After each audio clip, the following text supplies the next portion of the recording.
Bienvenidos a su podcast favorito, Mentes Pequeñas, Grandes Ideas. El capítulo de hoy que abordaremos se llamará La enseñanza de las matemáticas en preescolar.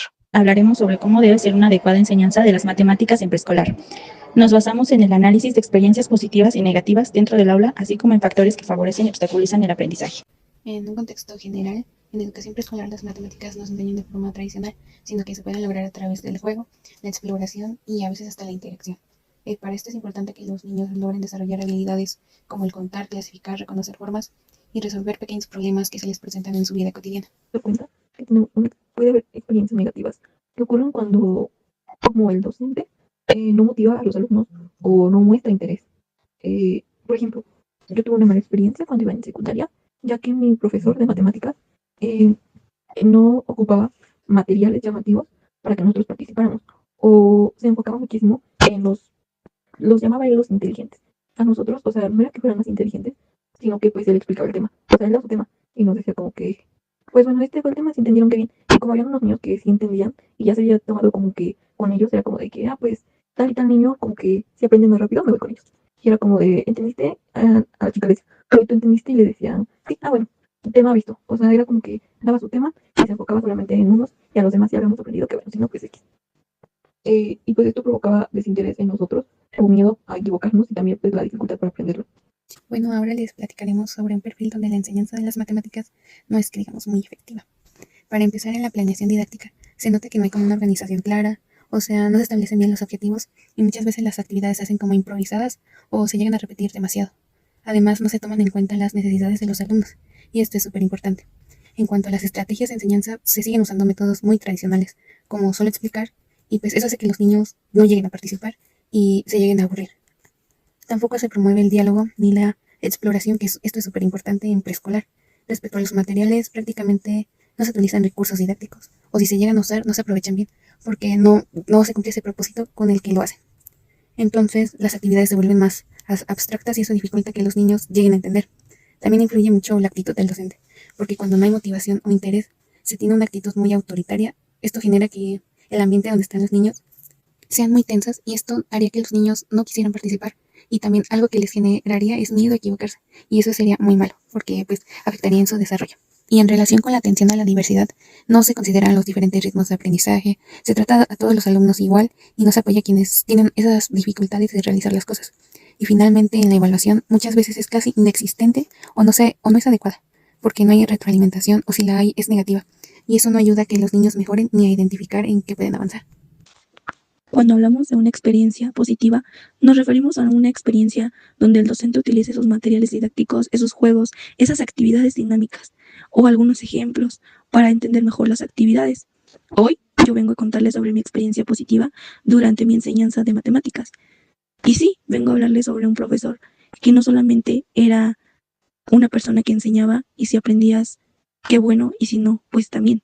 No, al contrario.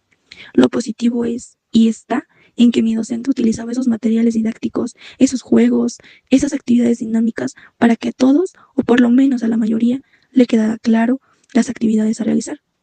Cuando realmente no entendíamos o no lográbamos entender al 100% la actividad, él se basaba en esos materiales para darle uso a todos esos libros, a todas esas hojas que a lo mejor él tenía como recurso, y nos daba ejemplos, nos explicaba, nos volvió a explicar, y de tal manera, antes de realizar una actividad, realizábamos un ejercicio en grupo. Después de realizar esa actividad, si él se daba cuenta que tú como alumno, tú como alumna, no te quedaba claro, te dejaba un ejercicio extra o no lo dejaba todo del grupo para reforzar esa actividad vista en clase. Y vaya que, pues realmente se nota el entusiasmo, la habilidad que tiene para enseñar y que tú como alumna, alumno, aprendes de mejor manera las matemáticas. Y bien, hablando sobre un perfil de enseñanza efectiva en las matemáticas, aparece como primer punto la planeación didáctica. ¿Por qué? Porque una planeación didáctica debe de ser clara, con objetivos definidos, con actividades organizadas, dinámicas y significativas para el alumno. También se hacen presentes las estrategias de enseñanza, porque debe de usar el uso del juego, la exploración, la resolución de problemas, la participación activa de los alumnos y las explicaciones claras con ejemplos concretos, sencillos, ejemplificados. Bien, también podemos hablar sobre el uso de los materiales concretos, como ya lo mencionaba. Puede ser, hablando en preescolar, puede ser bloques, fichas, objetos. Hablando pues en un nivel más avanzado, pueden ser recursos variables que faciliten pues el aprendizaje del alumno y que sean manipulables y visuales. También pues es un punto preciso la actitud del docente, porque el docente debe ser motivador, debe ser empático, debe ser paciente, debe fomentar confianza, debe fomentar esa participación en los alumnos para que se sienta ese ambiente seguro y con respeto, porque sí, también hace presente la atención a la diversidad y la evaluación, una evaluación continua y formativa, una retroalimentación positiva, una constructividad de cómo permitir identificar sus errores y cómo mejorar en cada uno, considerar cada ritmo y considerar cada estilo de aprendizaje para brindar ese apoyo individual cuando lo sea necesario. Al escuchar estas breves experiencias se puede observar que hay un contraste marcado entre la buena y la mala enseñanza, ya que la mala enseñanza se caracteriza por tener un ambiente negativo reprimido entre los niños.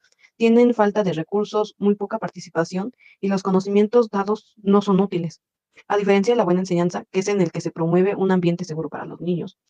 Se les motiva constantemente para mejorar sus conocimientos y sus habilidades, y se hace uso constante de material útil para su enseñanza y aprendizaje, además de que fomenta la interacción entre los alumnos y el respeto que hay entre ellos. Bueno, después de ver tanto lo positivo como lo negativo, creo que es importante preguntarnos, ¿qué podemos hacer como futuras docentes para mejorar la enseñanza de las matemáticas?